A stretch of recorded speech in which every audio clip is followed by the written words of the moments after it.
And that is, do you think there are too many comic book events?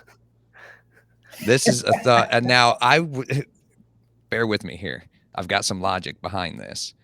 You, Kody, especially, you've heard me talk about it. I think there's too many comic book events. I really do. And I think it disrupts other storylines that are going on a lot of the time. And I've had my gripes with it. I didn't really understand how big of a thing this was until I started looking up numbers. So Lay it on us. What do you got? In 2022, DC had 3 major events. Okay, this was last year. That was Trial of the Amazons, that was Shadow War, and then it was Dark Crisis. Trial of the Amazons was 8 issues with the tie-ins. Shadow War was 9 issues, including all the tie-ins, and then Dark Crisis was 27 issues with all the tie-ins. That's not that big, right? Those sound pretty reasonable. Mm-hmm. Then you get to Marvel, had 7. Okay, they had 7 events. Avengers Assemble, which was 10 issues with the tie-ins. The End of Spider-Verse, which is 11 issues with all the tie-ins. And then you've got AXE Judgment Day, which was 52 issues, including the Prelude series and the tie-in issues. Reckoning War was 8. Banner of War was 5. Dark Web, which is still going on, is 26 issues with all the tie-ins. And then Destiny of X. Anybody want to take a guess how many this has since it started back in January of 2022? 30. Oh, okay.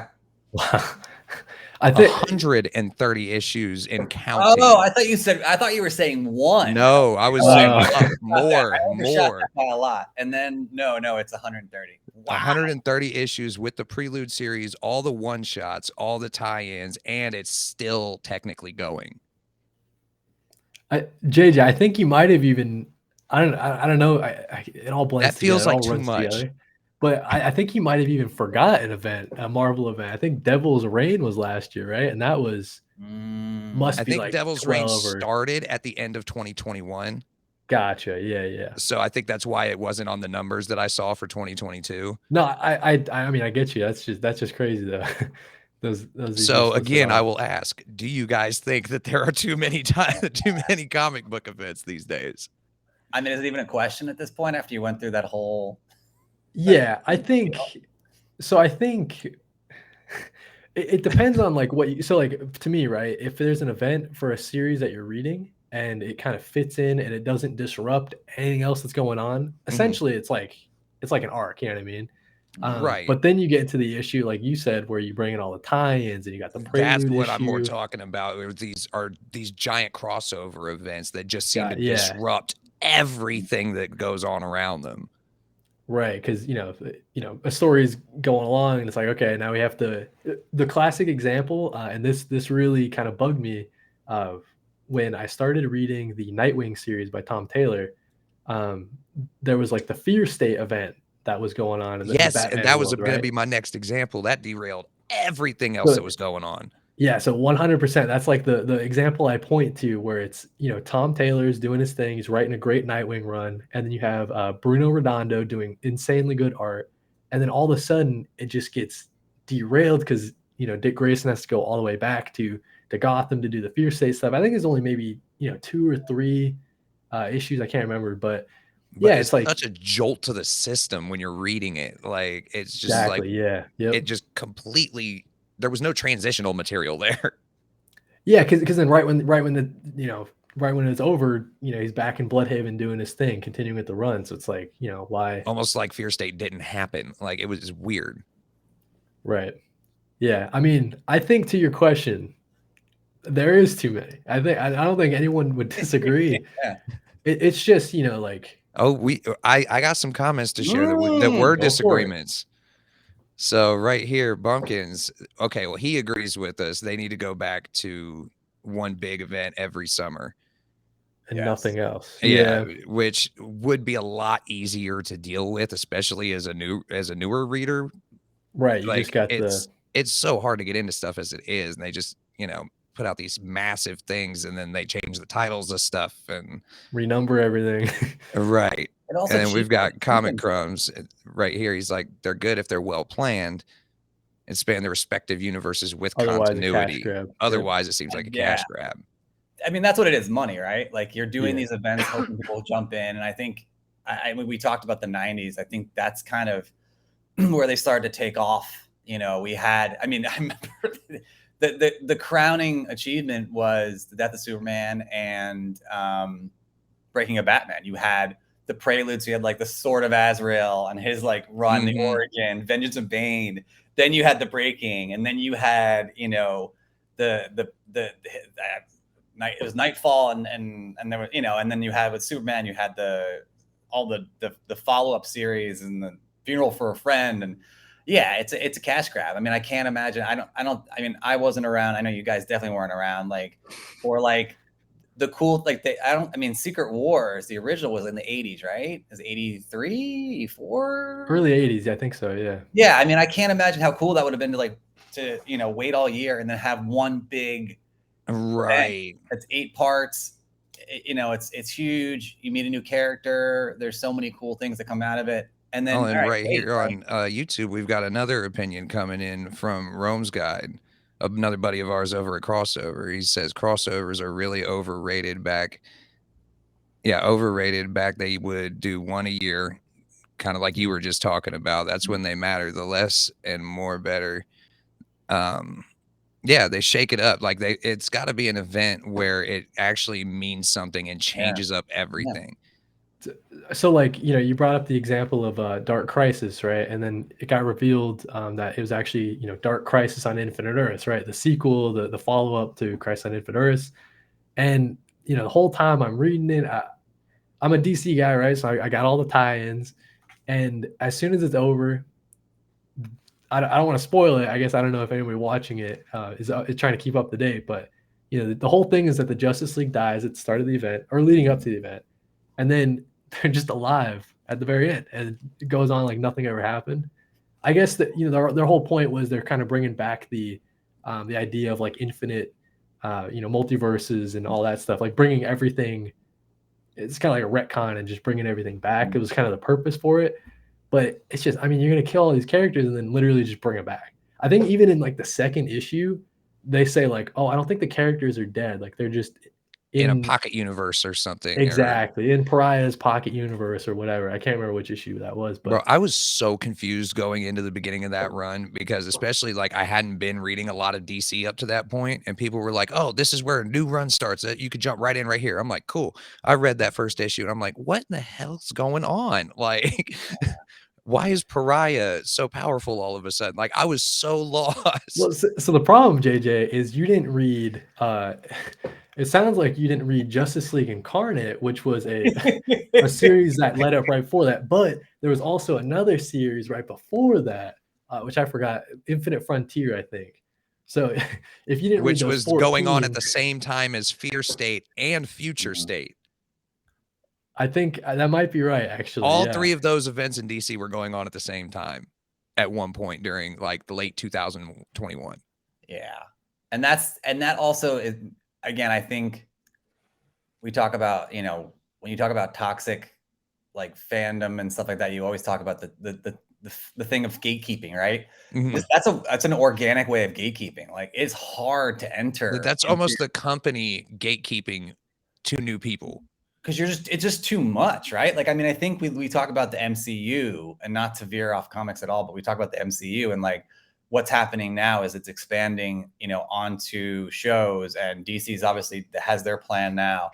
And there's so many things going on. There's animated, there's shows, there's movies, there's, you know, so it's not just like, you know, when they always said the good old days, right? It's not like, oh, okay, there's Iron Man 2, you know, there's things you can enter in and get caught up. Now there's so much stuff out there, and now you don't need to know everything, but it is overwhelming, I think, for new fans and new people that want to get in and want to read and jump in and like aren't, you know, haven't been invested and caught up. It's difficult. Like it's really difficult. Well, and that's where people with shows like, especially with like Color Break, Kody's podcast that he has with Comic Book Stash every other Friday, they go over like whole runs of books pretty often. So like you'll get a rundown of this one story. That kind of stuff is great for new people. Yeah. Because it's one complete thing. You may not know the entire overall arcing history of the character, but at least you get a full coherent story you can read. I remember I was doing audiobooks for a while, and there was this one book, and I forgot who wrote it, but just the fact that he wrote it for this one reason, it was a whole book on how to enter into different like franchises in comics. So like That's where cool to enter though. in for Yeah. Spider-Man, but like it was also like, and then in the end, like the overall theme of it was like to each his own, right? Because you can't tell someone like, oh, you got to enter in. But he went through, and it was a lot smarter than way smarter than me. The way he was able to organize it, like, and it was beautifully, and it reminds me of exactly what you're saying about Kody and Comic Stash. Like, it was beautifully and eloquently put of how to do it, and like, but also sharing a little bit of history. So they talked about like Fantastic Four. The entry point for him was like 51, like this man, this monster, which is like the beginning of like cosmic and the beginning of like multiverse, all these things.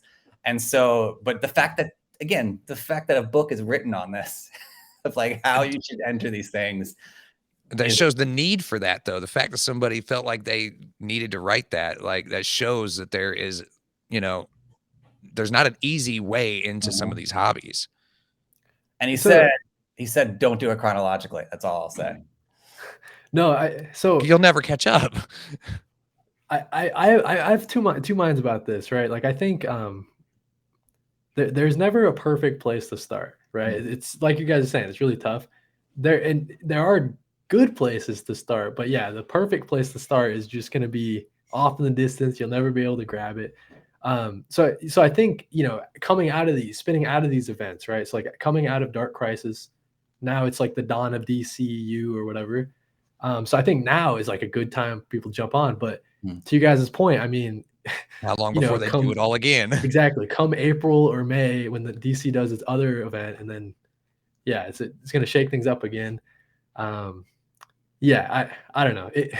There is a lot. I think also if you're already reading the series, like so for the example, Devil's Reign we talked about earlier, right? So I was keeping up with Daredevil. Chip Zdarsky is doing an awesome job with Daredevil. I just want to name drop Chip Zdarsky. I want to talk to him one day. Anyways, so Daredevil's going strong, and then they do this event, Devil's Reign, and there are tie-ins, but I didn't feel like the tie-ins were necessary to the story. Mhm. Asking my LCS lady, she says, "Oh yeah, skip the tie-ins, no worries." So that was great, right? Because I'm already reading. It's just a continuation of the Daredevil story that I already loved.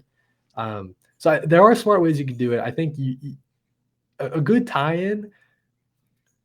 I don't know. It's tricky because most of the time tie-ins are not. They don't mean anything in the grand scheme of the event. They really are I was just say the only time I've seen tie-ins that work really well are like if you're reading the main run and a new character busts in out of nowhere and you're like, where the hell did they come from? And then they do a tie-in explaining how they ended up there. That's cool. Yeah, That I kind would of stuff I say can see, but again, it tends to derail the other storyline that's going on for that character. Yeah, I mean, some issues of Dark Crisis were just so tough to get through because every single speech bubble's got that little asterisk. See what happens, and the whole page is just like filled with them. Right?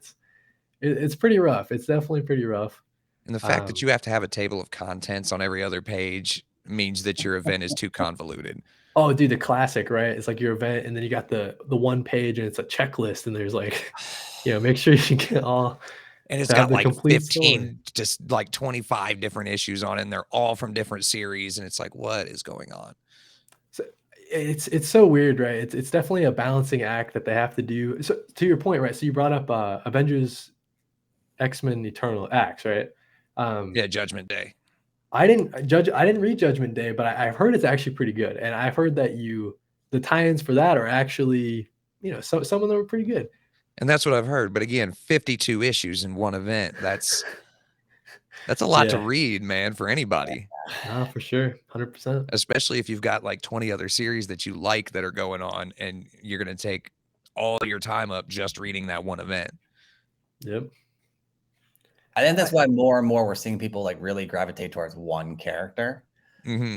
set up a following at all. You know, like we have like Paperweight is a huge Iron Man fan. He's like read every single Iron Man book across, you know, the run. And then obviously, you know, Sean at Captain Life is a huge Daredevil fan, and he loves Doctor Strange too. So that's another one. But no, I think we got to shoot that shot every time we talk about him.